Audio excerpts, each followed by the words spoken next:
परिवर्तन कविता पढ़ना आरंभ किया हमने, जिसमें कवि ने भारत के अतीत का वर्णन किया है और आज की परिस्थिति पर, आज जो भारत की दशा है उस पर आश्चर्य व्यक्त किया है कि वो समय कहाँ चला गया। ये सब परिवर्तन का प्रभाव है। कवि परिवर्तन अब इस पद्यांश में कवि परिवर्तन की महत्ता और सत्यता का चित्र प्रस्तुत करता है कि परिवर्तन महत्वपूर्ण है हमारे जीवन में और सत्य है, यथार्थ सत्य है। परिवर्तन के बिना जीवन संभव नहीं। जब तक परिवर्तन नहीं होगा, ठहरा हुआ जल भी सड़ जाता है, उसमें भी कीड़े पड़ने लगते हैं। इसलिए जीवन में ठहराव नहीं आवश्यक है। पहले स्वर्णिम युग का वर्णन किया कवि ने, अब बाद में जो वर्तमान समय में स्थिति है उसका वर्णन। कवि प्रश्न करते हैं स्वयं से, कहते हैं कि हाय सब मिथ्या बात। क्या कहता है कवि कि ये सब क्या है, सब झूठी बातें हैं, सब दृश्य झूठे थे क्या वो। हाय सब मिथ्या बात, कि जितने वो दृश्य पहले कि भारत में दूध की नदियाँ बहती थीं, चारों तरफ सुख संपदा थी, रिद्धि सिद्धि फैली हुई थी, किसी को मृत्यु का भय नहीं था, पतन के बारे में लोग नहीं जानते थे। तो ये सारी बातें क्या अतीत के वो सारे कहे जाने वाले सत्य झूठे थे। आज की स्थिति को देखकर यह विश्वास नहीं होता कि मानव कभी इतना सुखी और संतुष्ट रहा होगा। इन सब बातों को याद करके ऐसा लगता है कि आज तो सौरभ का मधुमास शिशिर में भरता सूनी सांस।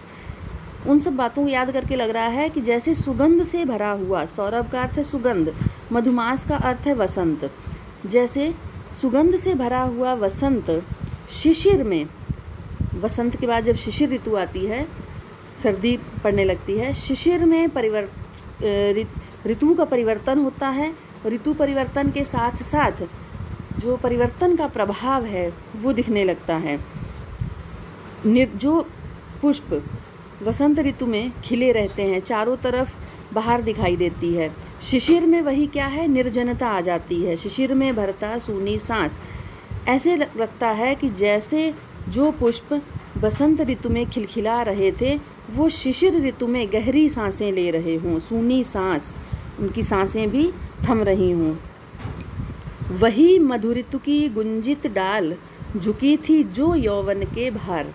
कवि कहता है कि जो मधु ऋतु में, वसंत ऋतु में जो गुंजित डाल, भंवरों की गुनगुनाहट से, डाल वृक्षों की शाखा को कहा जाता है, झुकी थी यौवन के भार, विकसित यौवन के भार से, अर्थात वसंत ऋतु में वृक्षों की जो शाखाएं पुष्पों से, फलों से लदी हुई थी वो यौवन के भार स्वरूप झुक रही थी, अर्थात पेड़ अपने युवावस्था पर थे। और वही वृक्ष, वही जीवन, वृक्ष रूपी जीवन अकिंचनता में निज तत्काल सिहर उठती। फिर कवि बीच में रुक जाता है, जीवन है भार। क्या कहता है आगे, जीवन है भार, कि जो वही जीवन आज अपनी निर्धनता को, अकिंचन का अर्थ है निर्धन, जिसके पास कुछ ना हो, निज तत्काल, तुरंत ही, अगले ही पल, परिवर्तन के प्रभाव स्वरूप जैसे ही वसंत के बाद शिशिर आता है, वसंत में खिलखिलाहट होती है और उसके बाद वही जीवन फिर से अपनी निर्धनता पर सिहर उठता है और जीवन को भार स्वरूप मानने लगता है। उसे लगता है कि ये जीवन भार है। आज पावस नद के उद्गार कान के बनते चिन्ह कराल।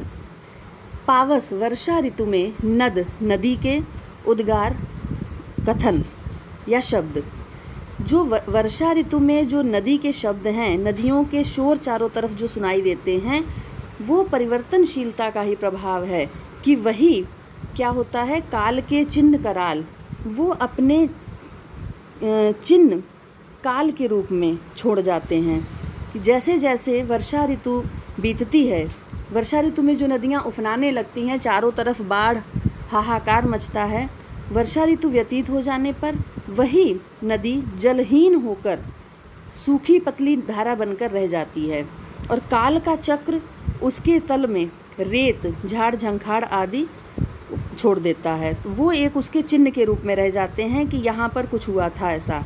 प्रातः का सोने का संसार जला देती संध्या की ज्वाल। परिवर्तनशीलता का ही ये उदाहरण है कि जब प्रातःकाल व्यक्ति उठता है सोकर, उसे ये संसार सोने का दिखाई देता है। उसकी आंखों में स्वर्णिम सपने होते हैं, सुनहरे सपने होते हैं, और वो सोचता है कि हम शाम तक ये सारे काम पूरे कर लेंगे। परंतु समय और परिवर्तन उन सारे सपनों को जब शाम होते होते वो नहीं पूरे हो पाते हैं, तो संध्या की ज्वाल, ऐसा लगता है कि शाम की ज्वाला ने, संध्या की आग में वो सारे जल गए हों, वो सब समाप्त होते दिखाई देते हैं और व्यक्ति दुखी हो जाता है। अखिल यौवन के रंग उभार हड्डियों के हिलते कंकाल। अखिल यौवन के, युवावस्था में, आगे कवि कहता है कि मनुष्य का, नर हो या नारी, जो भी शरीर युवावस्था में रंग बिरंगा और सुंदर दिखाई देता है, आकर्षक दिखाई देता है, मनोरम लगता है, वही समय बीतने पर, परिवर्तन के प्रभाव से वृद्धावस्था आने पर हड्डियों के हिलते कंकाल, हड्डियों के कंकाल जैसे दिखाई देने लगते हैं, जैसे मात्र हड्डियों का ढांचा हो। कचों के चिकने काले व्याल केंचुली कास सिंवार। कचों अर्थात बालों के, काले सांपों के समान, काले व्याल अर्थात काले सर्प, काले सर्पों के समान चिकने बाल। जो युवावस्था में कैसे होते हैं बाल? काले सर्पों के समान चिकने। और वही बाल परिवर्तन के प्रभाव से वृद्धावस्था आने पर केंचुली कांस सिवार, सांप की केंचुली सफ़ेद होती है, कांस एक प्रकार की घास है, इसमें भी सफ़ेद फूल लगते हैं, और सिवार। और ये सारे उदाहरण दिए गए कि जिस प्रकार इन सब में परिवर्तन के कारण जैसे जैसे ये बढ़ते हैं वैसे वैसे इनमें सफ़ेदी, सांप की उम्र जैसे बढ़ती है सफ़ेद केंचुल छोड़ता है, कांस की रूप में जो घास है वो जैसे जैसे बड़ी होती है उसमें सफ़ेद फूल निकलते हैं, वैसे ही मनुष्य युवावस्था में उसके काले सर्पों जैसे बाल होते हैं, पर वृद्धावस्था आने पर वही सफ़ेद हो जाते हैं। गूंजते हैं सबके दिन चार, सभी फिर हाहाकार। इस संसार में सभी के जीवन में 4 दिन की चांदनी रहती है, सुख 4 दिन के लिए दिखाई देता है, और फिर उसका जीवन भयानक हाहाकार से, भयानक दुखों से भर जाता है। तो यहाँ पूरे पद्यांश में परिवर्तनशीलता का प्रभाव दिखाया है कवि ने। उपमा अलंकार है, रूपक है, अतिशयोक्ति भी है। रूपक कहाँ कहाँ पर है? संध्या की ज्वाल, यहाँ पर है रूपक। कचों के चिकने काले व्याल, यहाँ पर भी रूपक है, और उपमा भी आया है। अनुप्रास पूरे पद्यांश में है। भयानक रस है, क्योंकि परिवर्तन का भयावह रूप यहाँ दर्शाया गया है। पावस नद के उद्गार यहाँ पर, ये भयानक रस है। गुण ओज है, शब्द शक्ति लक्षणा, और भाषा संस्कृतनिष्ठ खड़ी बोली है। इसके बाद अगला पैरा अगले वीडियो में।